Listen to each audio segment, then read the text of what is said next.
आइए आज हम लोग स्टडी करेंगे ऑक्सीकरण संख्या। इंग्लिश में इसको बोलेंगे ऑक्सीडेशन नंबर। तो ऑक्सीडेशन नंबर के विषय में हम चर्चा करेंगे।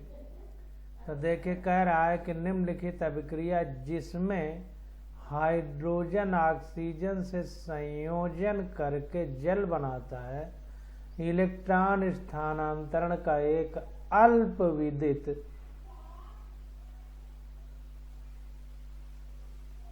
उदाहरण है। तो एक छोटा सा उदाहरण देकर के बताना चाहता है कि हाइड्रोजन ऑक्सीजन से जब संपर्क करता है तो पानी बनता है और इलेक्ट्रॉन स्थानांतरण का ये सबसे एक मतलब बहुत छोटा सा उदाहरण। कह रहा यद्यपि यह एक सरल तरीका तो नहीं है, फिर भी हम यह सोच सकते हैं कि H2 अणु में H परमाणु उदासीन यानी शून्य स्थिति से H2O में धन स्थिति प्राप्त करता है।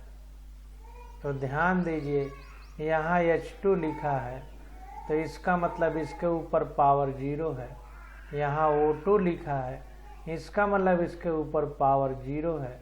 लेकिन यहाँ पर H2O लिखा है तो इसका मतलब ये है कि HO हमारा -2 फॉर्म में रहता है तो H में +1 होगा और 2 है तो +2 हो जाएगा।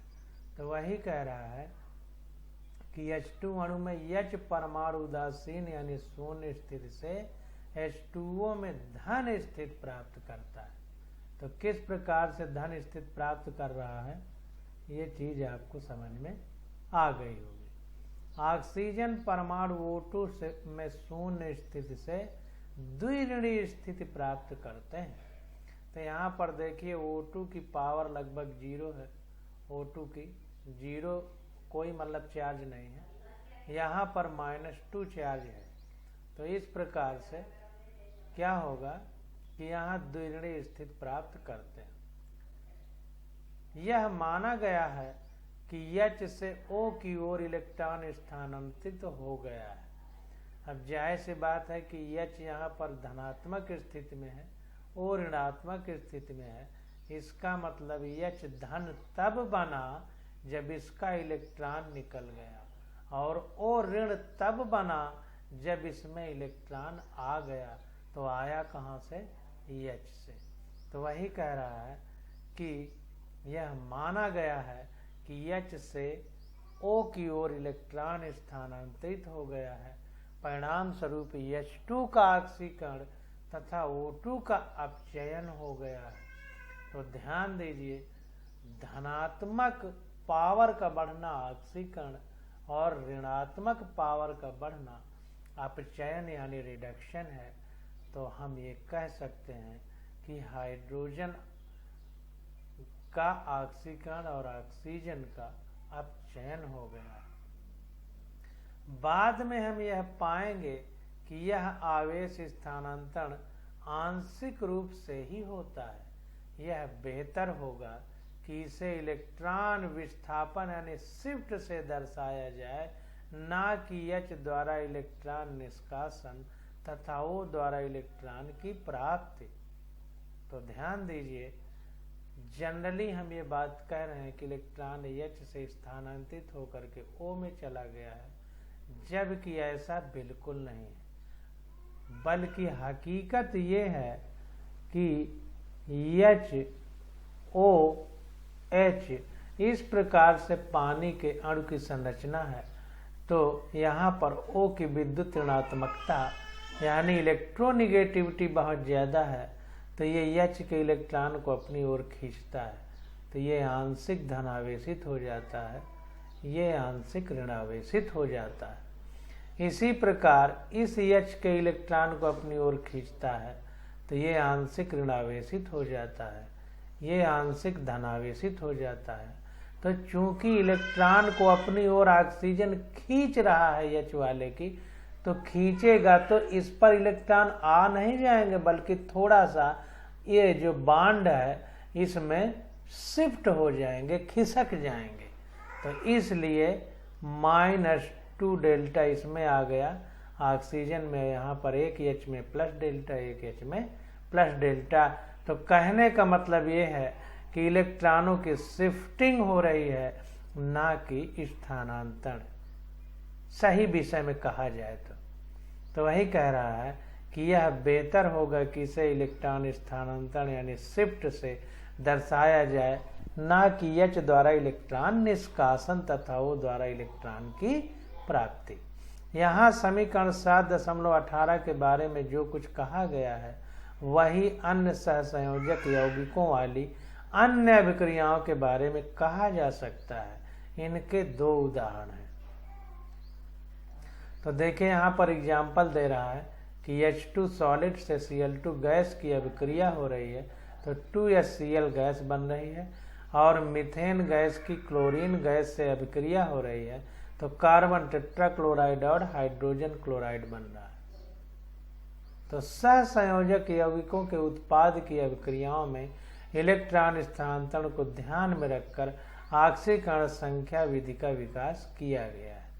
तो ध्यान दीजिए, कहने का मतलब ये है कि अभी जो हमने ऊपर देखा तो ज्यादातर ये जो हमने पढ़ा था तो वहाँ ऊपर लिखा था आयनिक यौगिकों में, यानी जो धन और ऋण आयन बनाते हैं, लेकिन अब यहाँ पर स्थित सहसंयोजक कंपाउंड की आ गई है, सहसंयोजक की बात हो रही है, तब यहाँ कहानी दूसरी हो जाएगी, इसको कायदे से समझना पड़ेगा। तो यहाँ पर हम देखिए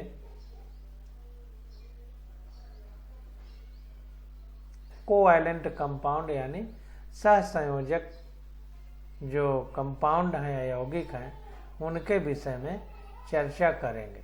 तो यहाँ पर थोड़ा सा इस विषय को अंडरलाइन कर लीजिए, ये कि सहसंयोजक यौगिकों के उत्पाद की अभिक्रियाओं में इलेक्ट्रॉन स्थानांतरण को ध्यान में रखकर ऑक्सीकरण संख्या विधि का विकास किया गया है ताकि अपचयोपचय अभिक्रियाओं का रिकॉर्ड रखा जा सके। तो ध्यान दीजिए, यहाँ पर सहसंयोजक यौगिकों के आधार पर अभिक्रिया सहसंयोजक यौगिकों के उत्पाद की अभिक्रियाओं में इलेक्ट्रॉन स्थानांतरण को ध्यान में रखकर ऑक्सीकरण संख्या विधि का विकास किया गया है। तो जो ऑक्सीडेशन नंबर का बात है यहाँ कोवैलेंट कंपाउंड के लिए है, लेकिन अभी जो हमने ऊपर पढ़ा वो सब आयनिक थे। देखिए प्लस और माइनस वाले तत्व वो बन रहे हैं आयन। तो यहाँ पर अब देखिए कह रहा है कि इस विधि में यह माना गया है कि कम ऋण विद्युतीय परमाणु से अधिक ऋण विद्युतीय तथा इलेक्ट्रॉन स्थानांतरण पूरी तरह से हो जाता है। तो कहने का मतलब ये है कि हम यहाँ ये मान के काम करेंगे कि जो लेस इलेक्ट्रोनिगेटिव परमाणु है या एटम है तो अधिक विद्युत ऋणी यानी हाई इलेक्ट्रोनिगेटिव एलिमेंट में इलेक्ट्रॉन का स्थानांतरण पूरी तरह हो जाता है, ये माना गया। जैसा उदाहरण 7.18 से 7.20 तक के समीकरणों को हम दोबारा इस प्रकार लिखते हैं यहाँ के सभी परमाणुओं पर आवेश भी दर्शाया गया है। तो यहाँ पर देखिए नीचे जो हम देख रहे हैं तो H2 और O2 से मिलकर H2O बन रहा है। तो यहाँ पर देखिए हाइड्रोजन के ऊपर कोई आवेश नहीं है, ऑक्सीजन के ऊपर कोई आवेश नहीं है तो 0 लिखा। यहाँ पर एक हाइड्रोजन के ऊपर +1 होता है, ऑक्सीजन के ऊपर -2 और 2 है तो +2 होगा। तो इस प्रकार से इसको दिखा दिया गया। इसी प्रकार H2 सॉलिड है और Cl2 गैस है। यहाँ पर देखिए सॉलिड लिखा है,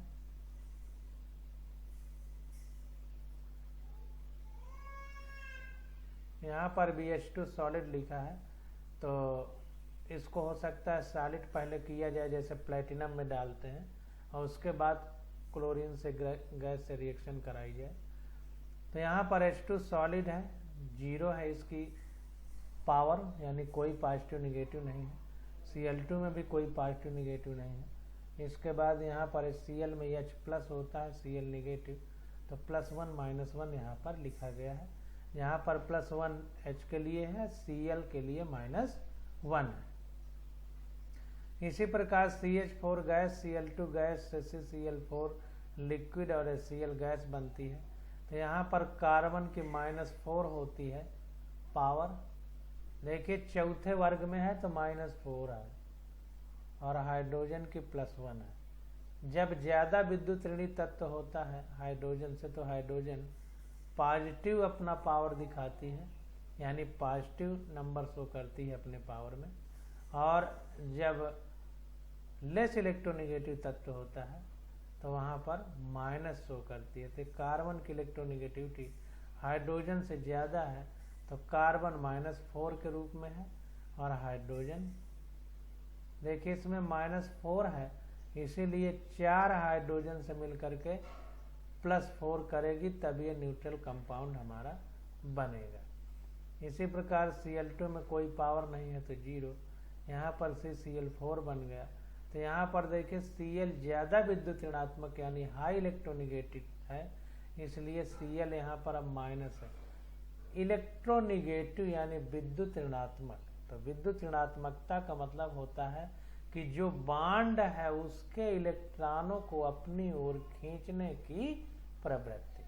तो Cl में ज़्यादा है तो ये अपनी ओर इलेक्ट्रॉन को खींचेगा, इसलिए -1 है, और 4 है तो -4 हो जाएगा, और C4 है तो +4 होगा। C का मतलब एक ही का +4 होता है। तो इस प्रकार से, इसी प्रकार Cl में +1 -1 हो जाएगा। तो इस पर बल दिया जाए कि इलेक्ट्रॉन स्थानांतरण की कल्पना केवल लेखा जोखा रखने के लिए की गई है। इस एकक में आगे चलने पर स्पष्ट हो जाएगा कि यह अपचयोपचय क्रियाओं को सरलता से दर्शाती है। तो कुल मिलाकर के कहने का मतलब ये है कि इलेक्ट्रॉन खिसकते हैं, शिफ्टिंग होती है। इलेक्ट्रॉन का स्थानांतरण केवल लेखा जोखा, मतलब कि किताब में लिखन पढ़ंत में केवल ऐसा है, वास्तव में इलेक्ट्रॉनों का शिफ्टिंग होती है। किसी यौगिक में तत्व की आक्सीकरण संख्या उसकी आक्सीकरण स्थिति को दर्शाती है, जिसे इस नियम के आधार पर किया जाता है कि सहसंयोजक आबंध में इलेक्ट्रॉन युगल केवल अधिक विद्युत ऋणी तत्व से संबद्ध होता है। तो जो हाई इलेक्ट्रोनिगेटिव एलिमेंट होगा उसी से इलेक्ट्रॉन युगल यानी इलेक्ट्रॉनों का जोड़ा संबद्ध रहता है, या चिपका रहता है, या जुड़ा रहता है। हमें हमेशा याद रखना या जान लेना संभव नहीं है, इसे हमेशा याद रखना या जान लेना संभव नहीं है कि यौगिक में कौन सा तत्व अधिक विद्युत ऋणी है। मतलब ये हर जगह हम नहीं जान सकते कि कौन ज़्यादा इलेक्ट्रोनिगेटिव है, इसलिए यौगिक या आयन के किसी तत्व की आक्सीकरण संख्या का मान जानने के लिए कुछ नियम बनाए गए हैं। यदि किसी अणु आयन में किसी तत्व के 2 अथवा 2 से अधिक परमाणु उपस्थित हों, जैसे Na2H2O3 या फिर Cr2O7-2, तो उस तत्व की आक्सीकरण संख्या उसके सभी परमाणुओं की आक्सीकरण संख्या की औसत होगी। अब हम आक्सीकरण संख्या की गणना के निम्नलिखित नियमों को बताएंगे। तो आक्सीकरण संख्या के नियम हैं कुछ, उनके बारे में हम लोग समझेंगे।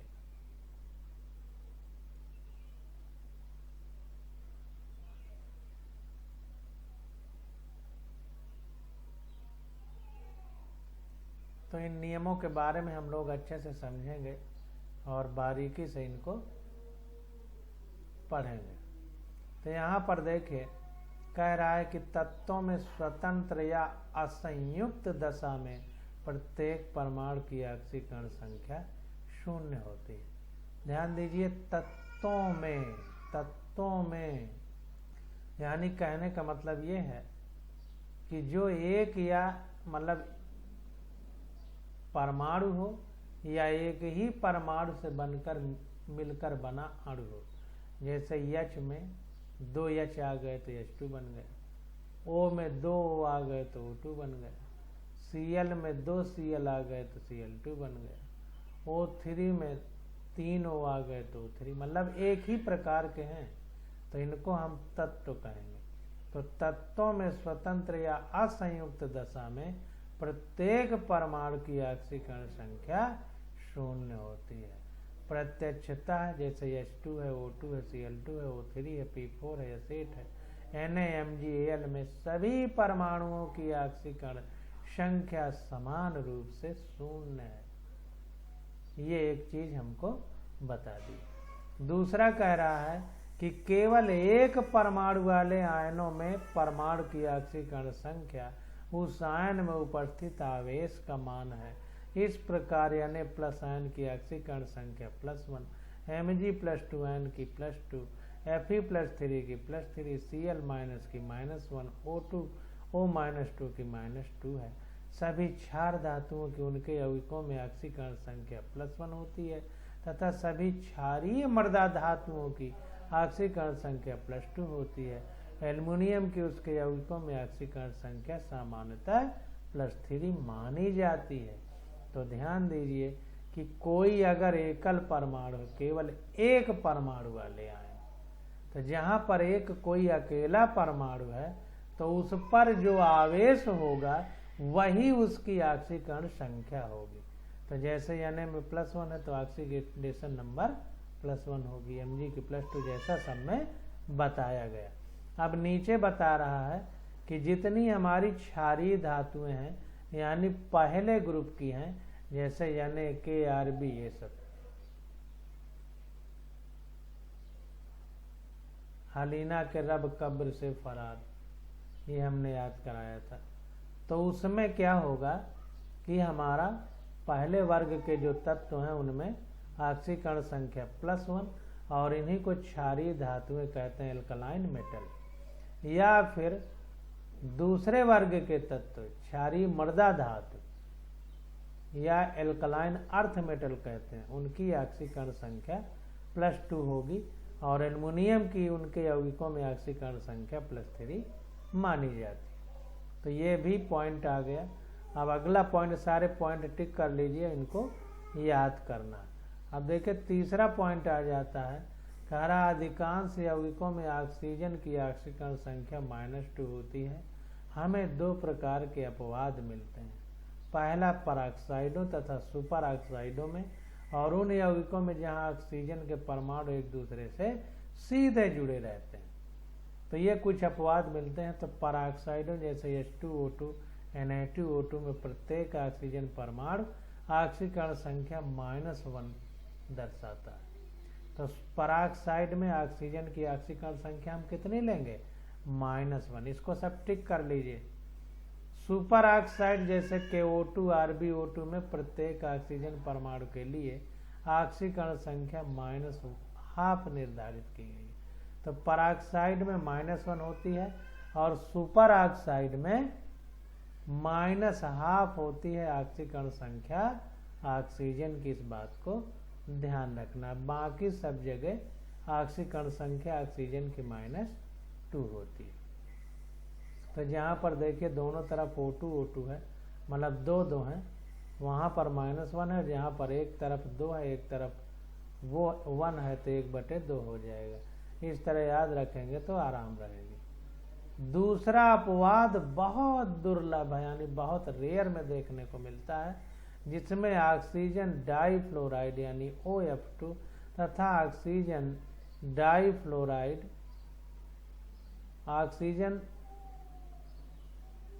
डाइफ्लोराइड तथा डाईऑक्सीजन डाइफ्लोराइड O2F2 जैसे यौगिकों में ऑक्सीजन की ऑक्सीकरण संख्या क्रमशः +2 तथा +1 है। तो यहाँ पर देखिए फ्लोरीन हमारा ज़्यादा इलेक्ट्रोनिगेटिव है, यानी ज़्यादा विद्युत ऋणात्मक है।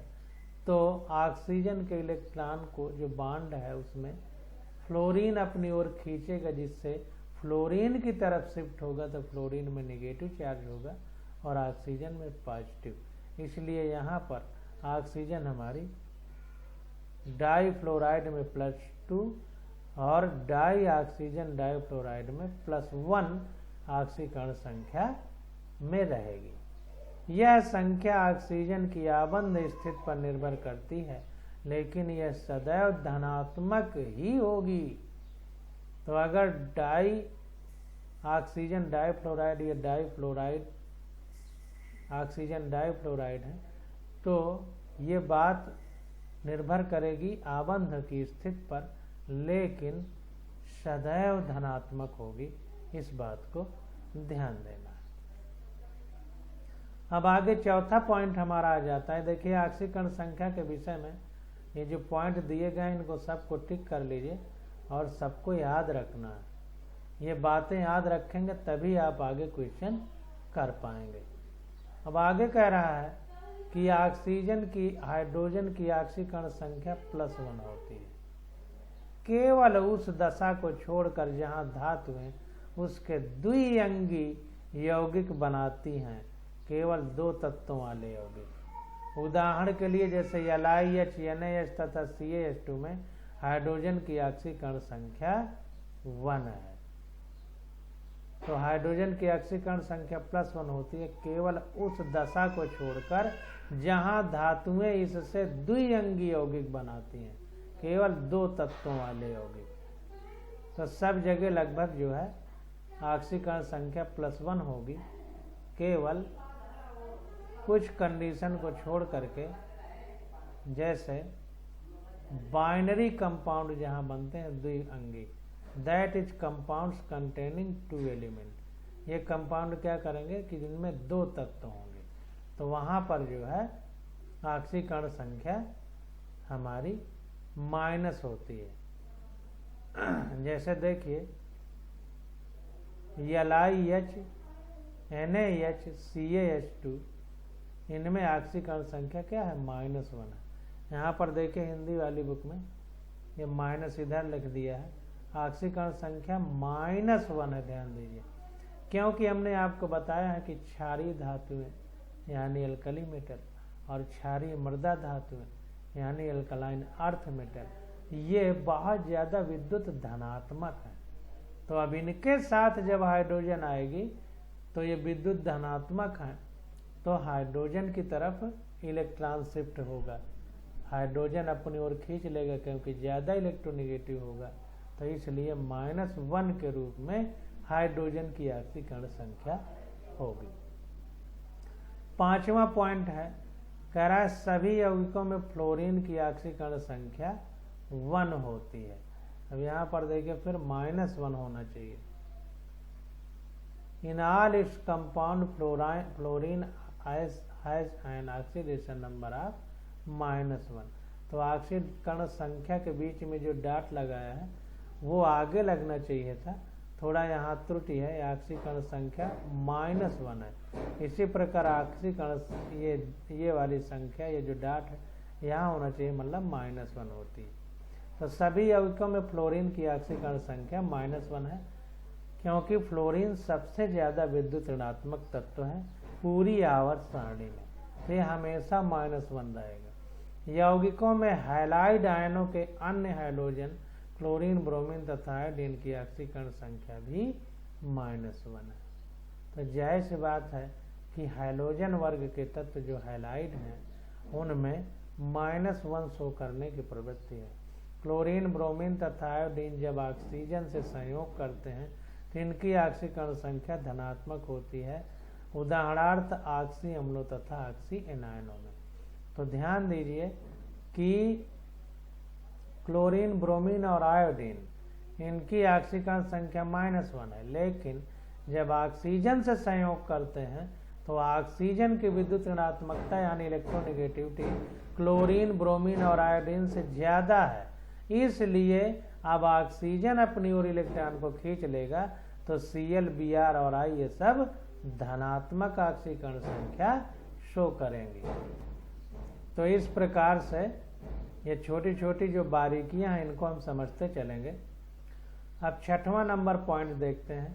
कह रहा है यौगिक में सभी परमाणुओं की ऑक्सीकरण संख्याओं का बीजगणितीय योग 0 ही होता है। बीजगणितीय योग मतलब प्लस है तो प्लस के रूप में लिखेंगे, माइनस है तो माइनस के रूप में लिखेंगे। ऐसा नहीं कि डायरेक्ट जोड़ते चलेंगे, जैसे +1 और -1 को जोड़ेंगे तो 0 होगा, जबकि ऐसे सिंपल जोड़ेंगे तो 1 1 2 हो जाएगा। तो इसीलिए बीजीय योग का मतलब एल्जेब्रिक सम, बहुपरमाणु आयनों में इसके सभी परमाणुओं की ऑक्सीकरण संख्या का बीजीय योग उस आयन के आवेश के बराबर होता है। तो अगर कोई आयनिक कंपाउंड है तो उनका बीजगणितीय योग जो उसमें आवेश होगा उसके बराबर होगा। इस तरह CO3-2 में तीनों ऑक्सीजन तथा एक कार्बन परमाणु की ऑक्सीकरण संख्याओं का योग -2 होगा, क्योंकि इसके ऊपर -2 पावर लगी है। तो इन नियमों के अनुपालन से अणु या आयन में उपस्थित अपेक्षित इच्छित तत्व की ऑक्सीकरण संख्या हम ज्ञात कर सकते हैं। ये 6 नियम NCERT में बताए गए। यह स्पष्ट है कि धात्विक तत्वों की ऑक्सीकरण संख्या धनात्मक होती है तथा अधात्विक तत्वों की ऑक्सीकरण संख्या धनात्मक या ऋणात्मक होती है। तो ध्यान दीजिए कि जितने मेटैलिक कंपाउंड हैं वो हमेशा पॉजिटिव ऑक्सीडेशन नंबर शो करेंगे, लेकिन जो नॉन मेटैलिक हैं वो पॉजिटिव भी शो कर सकते हैं और निगेटिव भी। बट धात्विक यानी मेटैलिक कंपाउंड केवल पॉजिटिव शो करेंगे, जबकि नॉन मेटैलिक पॉजिटिव और निगेटिव दोनों शो कर सकते हैं। संक्रमण धातु यानी ट्रांजिशन मेटल तत्व अनेक धनात्मक ऑक्सीकरण संख्या दर्शाते हैं। तो ध्यान दीजिए, अब संक्रमण धातु आ गई। अब NCERT में यही कमी हो गई है जो नई बुक इन्होंने बनाई है। अब संक्रमण धातु तो आ गया, लेकिन संक्रमण धातु के बारे में उतना अच्छे से लिखा नहीं गया है। तो संक्रमण धातु का मोटा मोटा मतलब ये समझिए जो एक से ज्यादा ऑक्सीकरण संख्या शो करें। तो जाहिर सी बात है कि संक्रमण धातु तत्व अनेक धनात्मक ऑक्सीकरण संख्या दर्शाते हैं। पहले 2 वर्गों के परमाणु के लिए उनकी वर्ग संख्या ही उनकी उच्चतम ऑक्सीकरण संख्या होगी तथा अन्य वर्गों में यह वर्ग संख्या में से 10 घटाकर होगी। तो ध्यान दीजिए कि पहले के 2 वर्ग हैं जो संक्रमण धातुओं के, उनमें क्या होगा कि ऑक्सीकरण संख्या हम 2 मानेंगे, उच्चतम ऑक्सीकरण संख्या उनकी वर्ग संख्या ही होगी। लेकिन जो बाद के हैं, अन्य वर्ग हैं बाद वाले, तो उनकी अगर हम वर्ग संख्या से 10 घटा दें तब उनकी ऑक्सीकरण संख्या प्राप्त होगी। आगे जब एग्जाम्पल आएगा तो ये बात और अच्छे से स्पष्ट होगी। इसका अर्थ यह है कि किसी तत्व के परमाणु की उच्चतम ऑक्सीकरण संख्या आवर्त सारणी में आवर्त में सामान्यतः बढ़ती जाती है।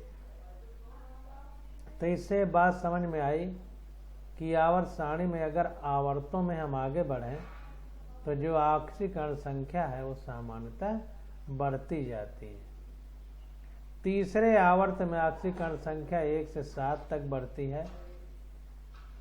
तो जो तीसरा आवर्त है, अब NCERT हमने आपको पढ़ाया था आवर्त सारणी, तो ऐसे चलेंगे तो आवर्त होता है, ध्यान दीजिए, ऐसे चलेंगे तो आवर्त है, अगर ऐसे चलेंगे तो ये वर्ग हो जाता है। ऊपर से नीचे चलेंगे मतलब वर्ग में है, और ऐसे चलेंगे मतलब आवर्त में है। तो इसको ध्यान देना। कह रहा है तीसरे आवर्त में ऑक्सीकरण संख्या 1 से 7 तक बढ़ती है, जैसा निम्नलिखित यौगिकों के तत्वों द्वारा इंगित किया गया है। तो ऑक्सीकरण संख्या ये दिया गया है, अभी पढ़ते हैं, चाहे अभी पढ़ लेते हैं। तो वर्ग देखिए, पहले वर्ग में Na है, दूसरे में Mg है, तीसरे में 13वें में Al है, 14वें में Si है, 15वें में P है, फास्फोरस, फिर सल्फर, फिर क्लोरीन। तो यौगिक इसका क्या बनेगा? NaCl, इसका MgSO4, इसका AlF3, इसका SiCl4, इसका P4O10, इसका SF6, इसका SClO4। तो तत्व की अधिकतम समूह ऑक्सीकरण संख्या या अवस्था पहले में है तो देखिए +1, दूसरे में है तो +2, अब ये 13वें में है। तो अब क्या करेंगे? 10 में से घटा देंगे। तो 13 में 10 में से नहीं, इसमें से 10 घटाएंगे। तो 13 में से 10 घटा तो +3 आ गया, 14 में से 10 घटा तो +4 आ गया, 15 में से 10 घटा तो +5 हो गया, 16 में से 10 घटा तो +6 हो गया, 17 में से 10 घटा तो +7 हो गया। जैसा यहाँ पर लिखा है कि 10 घटा करके हम लोग ऑक्सीकरण संख्या निकाल सकते हैं। तो ऑक्सीकरण संख्या के स्थान पर ऑक्सीकरण अवस्था पद का प्रयोग भी कई बार किया जाता है। ऑक्सीडेशन स्टेज, अतः CO2 में कार्बन की ऑक्सीकरण अवस्था +4 है, तो CO2 में कार्बन की ऑक्सीकरण अवस्था क्या हो जाएगी, +4 है, जो इसकी ऑक्सीकरण संख्या भी है। तो चाहे ऑक्सीडेशन स्टेज कहें या ऑक्सीडेशन नंबर कहें। इसी प्रकार ऑक्सीजन की ऑक्सीकरण अवस्था -2 है। इसका तात्पर्य है कि तत्व की ऑक्सीकरण संख्या उसकी ऑक्सीकरण अवस्था को दर्शाती है।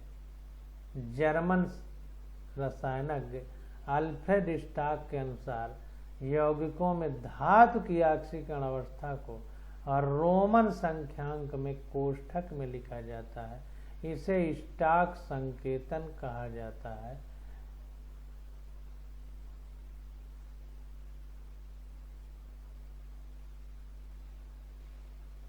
स्टाक नोटेशन बोलते हैं इसको, तो ब्रैकेट में लिखा जाता है कोष्ठक में, ऐसे स्टाक नोटेशन या स्टाक संकेतन कहा जाता है। इस प्रकार आर्स क्लोराइड तथा आरिक क्लोराइड को Au, इसकी ऑक्सीकरण संख्या +1 है तो 1 लिखा है। Cl और Au, इसकी ऑक्सीकरण संख्या +3 है तो 3rd लिखा है, Cl3 लिखा जाता है। तो अस और इक 2 होते हैं, अस कम वाला होता है, इक ज्यादा वाला होता है। जैसे फेरस में Fe+2 होता है और फेरिक में Fe+3 होता है। तो इन चीजों को गौर करना। तो यहाँ पर देखिए इसी प्रकार कह रहा है कि स्टैनस क्लोराइड तथा स्टैनिक क्लोराइड को Sn+2 की वजह से ब्रैकेट में 2 डंडे खींचा गया, क्योंकि स्टाक नोटेशन हमको लिखना है।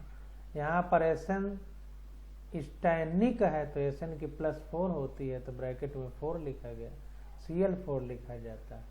तो ऑक्सीकरण संख्या में परिवर्तन को ऑक्सीकरण अवस्था में परिवर्तन के रूप में माना जाता है, जो यह पहचानने में भी सहायता देता है कि स्पीसीज ऑक्सीकृत अवस्था में है या अपचयित अवस्था में, यानी ऑक्सीडाइज कंडीशन में या रिड्यूस कंडीशन में। इस प्रकार Hg सेकंड Cl2 की अपचयित अवस्था Hg2 फर्स्ट Cl2 है। तो यहाँ पर देखिए Hg+2 के फॉर्म है, यहाँ Hg2+1 के फॉर्म में है। तो इसलिए धनात्मक संख्या ऊपर वाली घटने को अपचयन या रिडक्शन बोलते हैं, इसीलिए अपचयित अवस्था कह रहा है।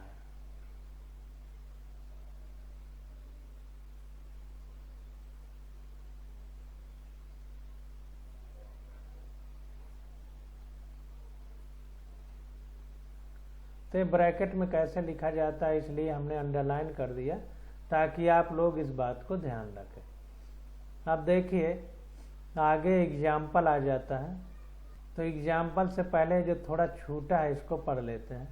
तो कह रहा है ऑक्सीकरण संख्या के विचार का प्रयोग ऑक्सीकरण अपचयन, ऑक्सीकारक अपचायक तथा अपचयोपचय अभिक्रिया को परिभाषित करने के लिए होता है।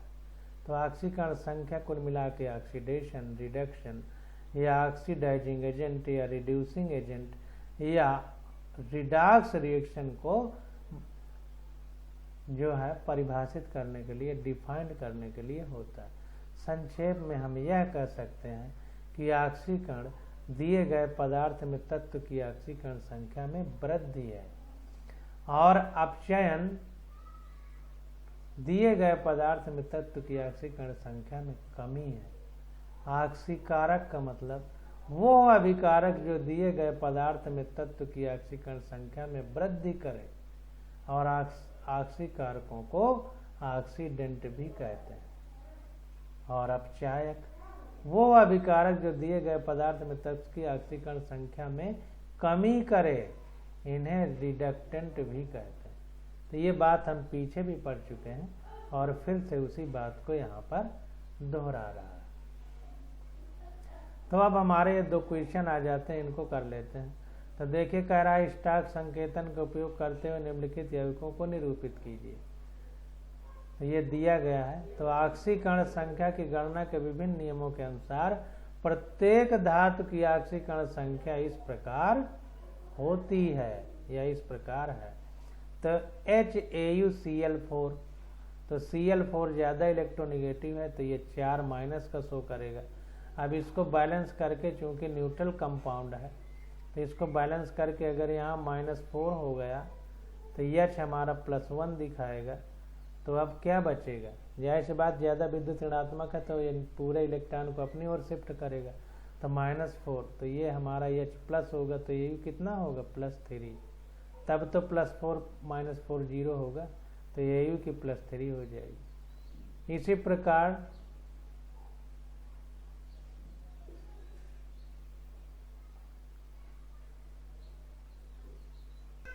से Tl2O में Tl है +1। अब जाहिर सी बात है कि ऑक्सीजन की -2 हो जाएगी तो इधर भी +2 होना चाहिए तो +2 हो जाएगी।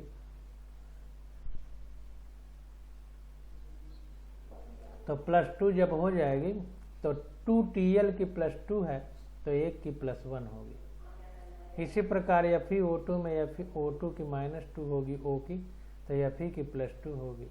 Fe3O4 में इसकी -2 होगी तो जाहिर सी बात है कि ये 3 है तो 3 दूनी 6 हो जाएगा।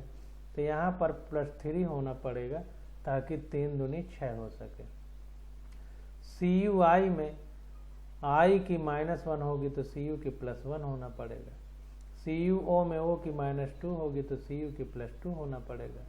MnO में O की -2 होगी तो Mn की +2 होना पड़ेगा।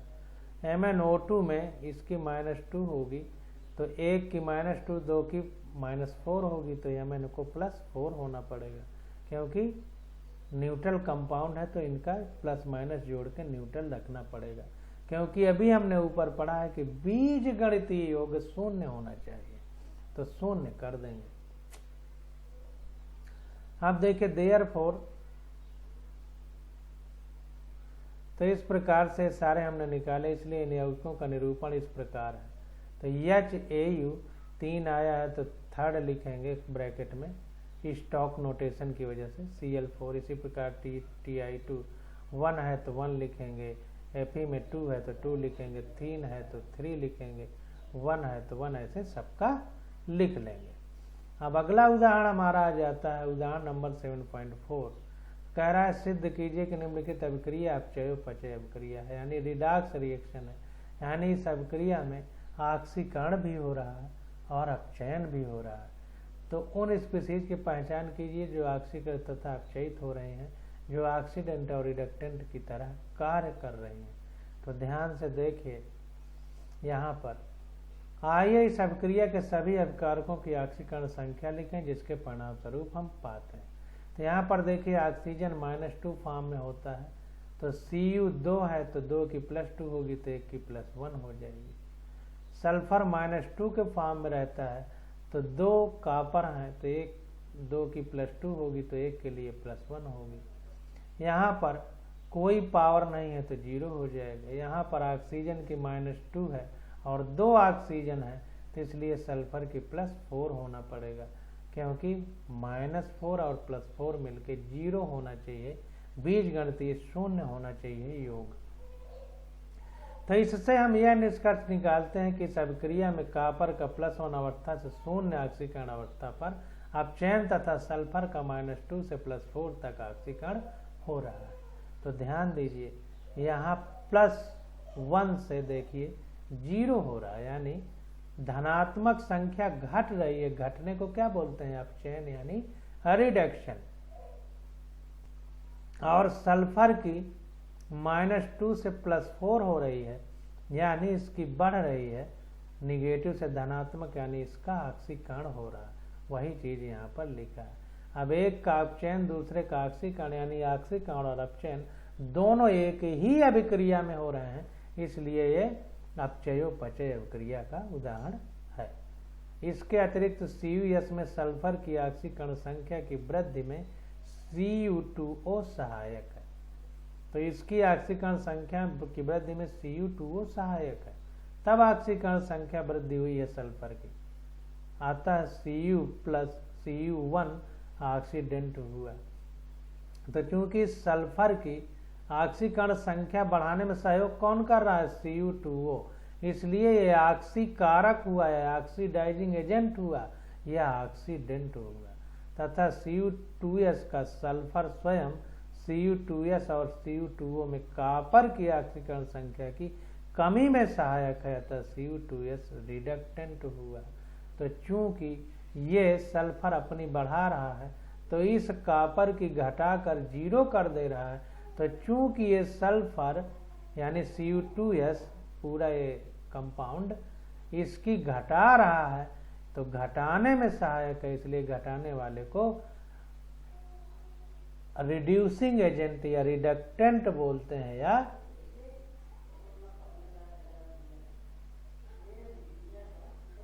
हिंदी में अपचायक बोलते हैं। तो इस प्रकार से सारा चीज हमको समझ में आ गया।